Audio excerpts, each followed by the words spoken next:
กินแต่ forest ค่ะเนาะเรียกลายกาขันมันเยาคาเหมือนดังในหมอกก่อนเขาต่างไว้หาหิงไปค่ะเนาะต่อเหลียวในเจ้าของมันเนี่ยขายไว้ขายออกป้นไว้เลย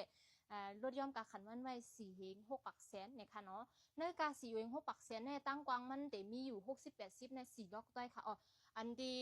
ฮองก่อไก่เจ้าไหนค่ะเนาะปังกรูเจ้าไหนเนี่ยมันเดี๋ยวมีอยู่12 อันเนี่ยค่ะตั้งหมดเจ้ามันฮิตไว้ค่ะเนาะมี12 อันแล้วมี3 พันไว้เจ้าไหนค่ะนะเดี๋ยวก็เดี๋ยวมีบ้านหนองลุยน้ำแห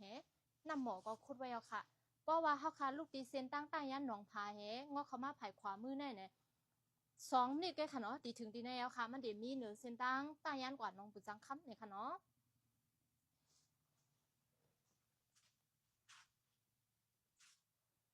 ต้นหมอกต้นหมากก็ผูกไว้ซีมิวมันค่ะนะนี่ค่ะหมากสร้างพ่อหมากตะกะหมากค่ะเนาะต้นหมอกตะกะต้นหมอกค่ะนะผูกไว้บุซีมิวมันค่ะเนาะสังเจอว่าได้ก็พี่น้องเขาสนใจร้านตั้งกินอันได้เลยใครมาเลดริรังนอกมันเนี่ยก็กับสืบต้องทำอะไรดีหมายฟุ้งจุ่มดีแม่บอกก่อนเขาเลยค่ะเนาะมาสุกุก็ค่ะ